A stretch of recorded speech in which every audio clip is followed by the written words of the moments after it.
Hello everybody, I am a man of Manetheren, and in today's video I want to discuss the magic system that was created by Robert Jordan for the Wheel of Time.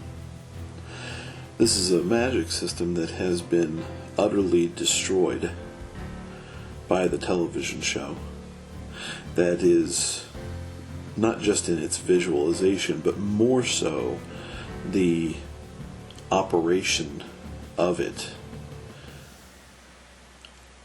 in the show and the show lore is completely incorrect and not even close to being derived from what it is in the books. The most important thing about the magic system, and this is why it had to be changed, I believe, in the show, is that it is a gendered magic system. You have two halves of the one power, and this is the main reason why the symbol of the Aes Sedai, both male and female Aes Sedai, is much like the symbol of the yin and yang, just minus the little circles in there. But it's just like a white teardrop and a black teardrop joined together in a circle.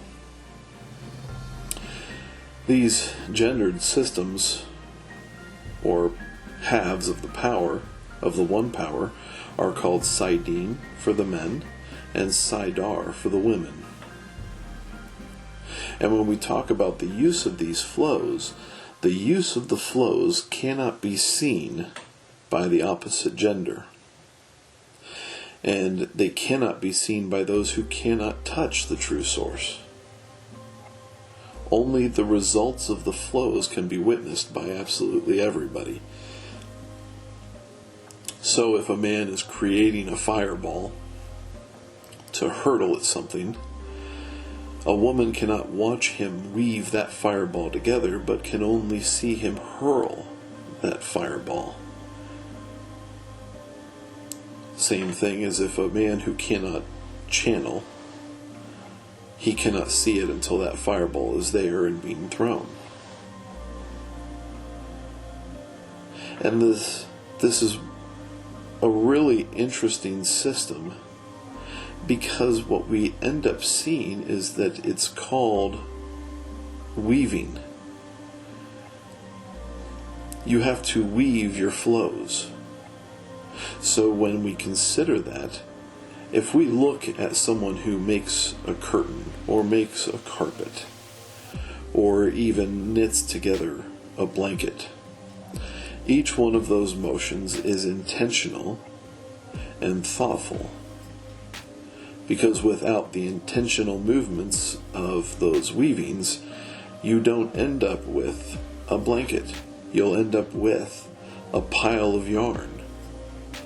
You'll end up with a curtain that is not a curtain, it's just threads all in a pile. And so how the show presents everything is it's something like in episode 3 or 4, whenever that was, when Nynaeve blast healed everybody in the room. You can't do something like that without seeing what is being woven first. And the books at one point describe it in a way where healing is so closely related to death that you have to know how exactly to perform the healing weaves in order to be able to do it, because if you don't, you can kill people. And so it's a very intentional motion, and it's very dangerous when it is used recklessly. And so there has to be training. There's none in the show. In the show, the most training that we see being done is at the very end, sort of, with Rand and Balzaman, and maybe that little gem thing that Moiraine showed Egwene in episode 2. But that's the extent of training that these girls receive, and it's just horrible. So there's really no accidental use of the one power outside of, the occasional spark that shows up that lets everybody know that, hey, this person can probably channel. How they recognize those folks. Now, the next thing that we want to understand about this magic system is that Saidin, the male half, has been tainted. In the show, Saidin doesn't exist. In the show, men just taint the power, the one power, and they make it filthy when they touch it. And so women have a reason to hate men because they're making things dirty. But really what is truly happened is that the male half was tainted, and it was not tainted by the men. Luz Theron Telamon, who is the dragon, get that, folks. If you're watching the show and you think he's the dragon reborn, he's not. Rand is the dragon reborn. Luz Theron Telamon is the dragon. And this man led a group of male channelers to seal the Dark One in his prison because it was opened up. Luz Theron Telamon had tried to involve female channeler Aes Sedai, knowing that a seal that used both sides of the one power had a better hope of success.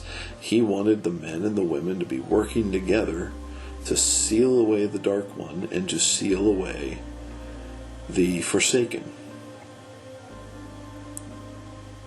But the women refused.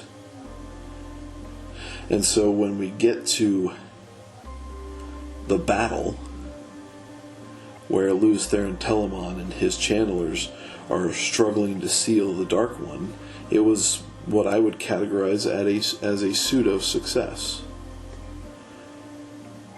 The Dark One was sealed away, but what happened was he released a counterstroke that tainted Saidin from there on out. So now, with this taint, the use of that one power in Saidin, with the men, engenders a madness into the male channeler whenever he uses that one power.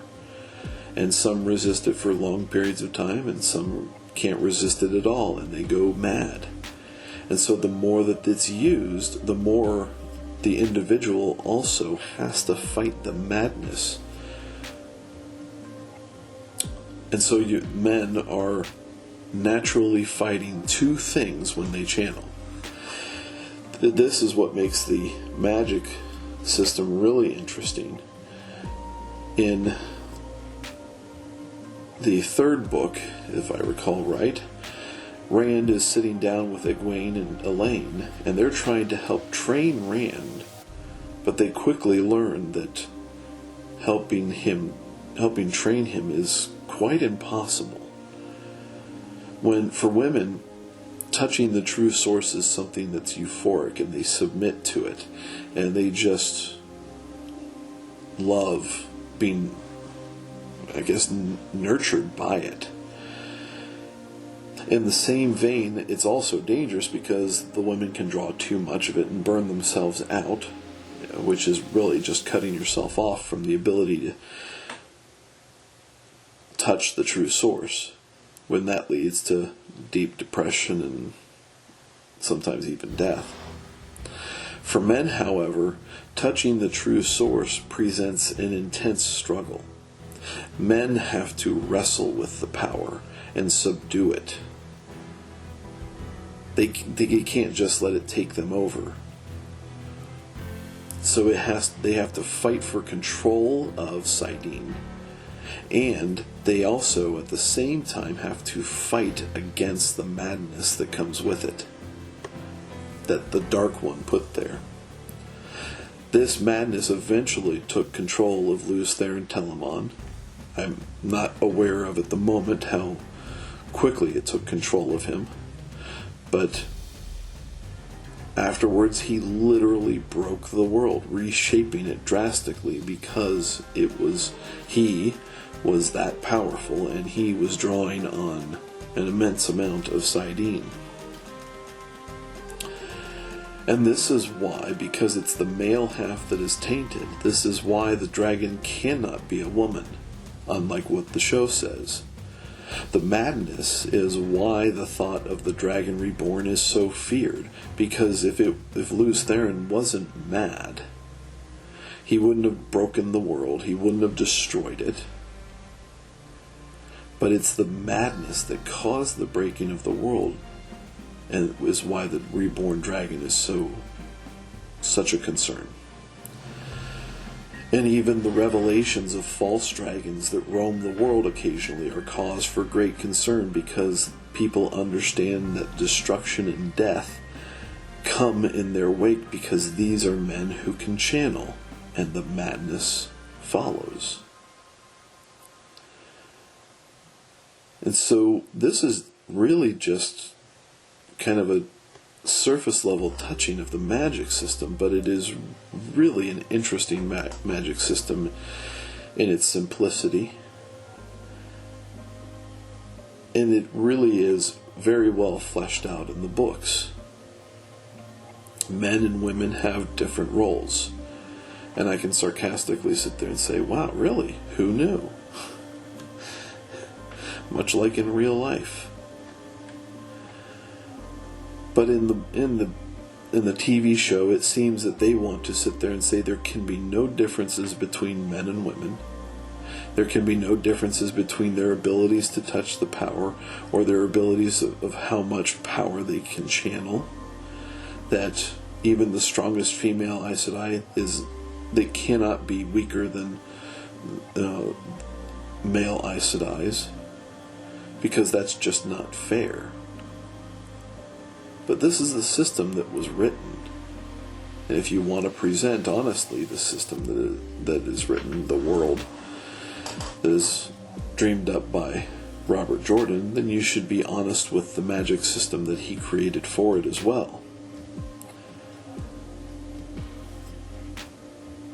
It's a fun story, and it's very well fleshed out. And it's just a fantastic story. So, what are your thoughts? I'm sure I missed something. I am no oracle of truth. I guarantee you that I'll get some things wrong, and I may have gotten some of these wrong. I guarantee you that I will miss some sort of detail in the whole thing, and if you have some thought or detail that I missed, pop that down in the comments. I'd love to hear it. I will not take constructive correction with offense. So, with that said, Shagar Asa Nivron Taishar Manethern.